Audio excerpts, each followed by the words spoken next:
Искаш да кажеш, че по принцип дрънкам много и дрънкам глупости.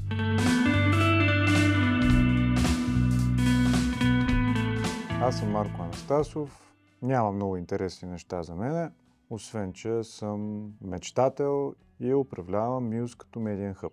Реших да създам Muse, защото смятам, че всичко, в което Muse работи, има нужда от нас. И по-точно от какво има нужда? Решаване на проблеми в тия индустрии, бизнес ориентираност в тия индустрии, по-голям смисъл за всички страни, които се интересуват от тези индустрии, защото в момента няма смисъл.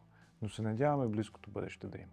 Има муза за създаването на Muse, затова и такова името. Музата е решаването на проблеми. Музата е страстта към това, което правим. Страстта към креативността, към артистичното, към бизнеса, към финансите, към всичко, което правим. Не смятам, че в България Muse има конкуренция. Няма компания или холдинг от компании, които да правят дори нещо подобно на това, което ние правим, камо ли пък по начина, по който ние го правим. Останалите не ни интересуват. Ние гледаме единствено и само себе си, как всеки ден да сме по-добри, по-можещи, подобряващи услугите си, подобряващи клиентите ни по всевъзможни начини. Така че на конкуренцията успех. Не съм вярващ човек, въпреки че се уповавам до някаква степен на християнските ценности и морал. Вярвай в себе си. Вярвай в хората около себе си. Без значение от догмата за религиозна принадлежност. Не смятам за особено стойностно да вярваме в нещо друго. Първата ми любов са танците. И доста дълго време са били. След това втората ми любов е музиката. Третата ми любов, която дойде, беше решението на проблемите. Четвъртата ми голяма любов беше Soon to be my wife Александра, но реално първата никога не е бил човек. За щастие в момента най-силната е към човек, а тая към бизнеса си остава. Няма неща, за които да съжалявам, има неща, които бих направил по друг начин, ако се върна назад. Доста неща съм направил, вървейки, както се казва, напред с рогата, но съм нямал избор тогава. И всъщност смятам, че каквото и да съм направил, това е причината днеска да сме тук и днеска въобще да имаме шанса да си говорим. Така че не просто, че не съжалявам, ами връщайки се назад, виждам само положителни ходове. Никакви отрицателни.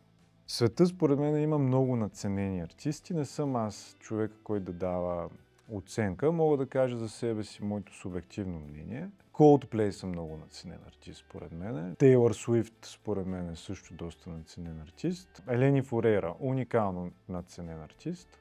И за съжаление, бройката на подценените е много по-голяма. Топ 3 артисти в България, според мен, ако гледаме чисто цифрите, следва да са Галена, Азис, Меди, според слушаемостта, Вирго, Файер, Галена и Меди. Това какво един артист дава на културата в България, вече не мисля, че има топ 3, може би има топ 30, защото има страшно много добри артисти в България, които правят много ценно, ключово, качествено съдържание, което просто не е толкова комерциално, но реално допринася страшно много за културата в България. Смея да кажа, че имам доста разнообразен музикален вкус, обаче да кажем, ако влезна просто в колата и тръгна на някъде, най-вероятно музиката, която ще пусна е рок или джаз. Губил съм важен за мен човек, но не смея да кажа, че това е загуба, защото за мое щастие хората, които съм загубил, са извървяли щастливо житейския си път. Това са жестоки мъже от гледна точка на характер, на амбиция, на социална отговорност. За мен са изцяло примери, се надявам някой ден да мога поне да приличам по някакъв начин на тях. Не знам какво се случва след смъртта всъщност, а истината е, че не ме интересува.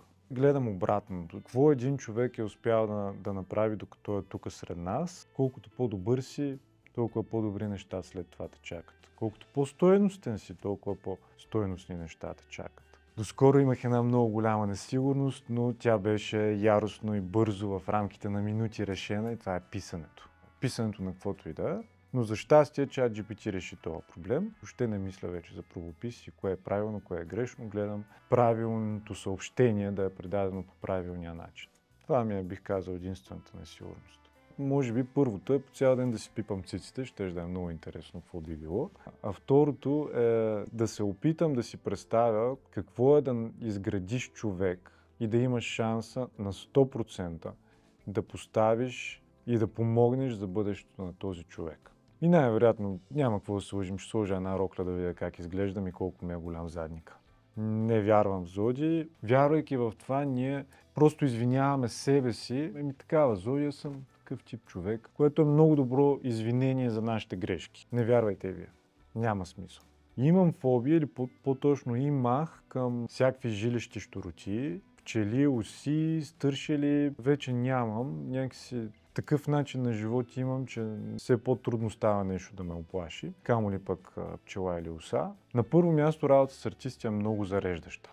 Артистичното мислене, подход, целият този експириенс е страшно зареждащ. На второ място е много субективна работа, тъй като на края на деня работа с артисти води и до взимане на някакви решения. Могат да изградят или да провалят кариерата на един артист. И третото нещо, което е много интересно в работа с артисти, е, че тя е винаги. 24/7, в истинския смисъл на 24/7. Когато работиш с артист, артиста е лицето, което всъщност изкарва продукцията.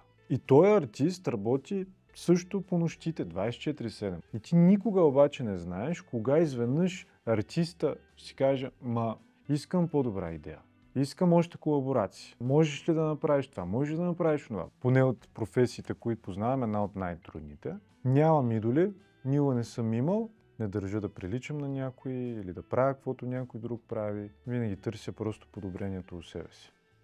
Идея си нямам коя е първата дума, която съм казал. Трябва да питам майка ми. Предполагаме нещо от рода на правиш грешка или не така, нещо подобно. Преди 2 минути. Не, никога не съм имал моменти, в които да искам да се откажа от всичко, което в момента правя, но често има моменти, в които искам да го променя. Да го адаптирам към пазар, към финанси, към политика, към икономика или каквото и да е. И реално аз до голяма степен съм възприел, че това ми е живота. Мюз и това, което правя за Мюз. Така че не, няма да се отказвам. Напротив, ще мачкам много повече. Много бих искал да се срещна с Чърчил. Уникално интересен човек, мега мислещ човек. Може би леко банално искам да се срещна с Илон Мъск. По същата причина той решава проблеми. Бих се срещнал с първия Медичи, който е създал тая фамилия. Общото е, че всички хора, с които бих искал да се срещна, са направили нещо велико или са решили определен проблем по велик начин. Нищо. Не съм в позиция да го променя. Според мен в България трябва да се промени нивото на образование. Защото има някакви стъпки, които следват развитието на едно общество и образованието е преди културата доста често. Ако това ниво се подобри, културата също би заела различна форма на живот от българското население. Най-странното нещо у нас са няколко картини, които аз съм нарисувал и са наистина малко щупени, да го наречем. По-странни, значително по-абстрактни, които събират страшно много стилове в себе си, но аз и не съм професионалист, така че правя си нещо за кеф. Имам щастието да съм заобиколен от много стойностни колеги, които са много добри професионалисти във всичко, което правят. Така че, напротив, никой не ме дразни, дори съм благодарен, че имам шанса да работим заедно. Колко политически коректно.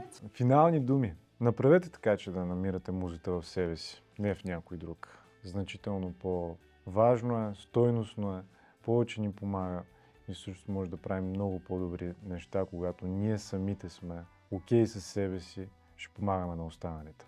Това правим и в Мюз. Айде, стига толкова.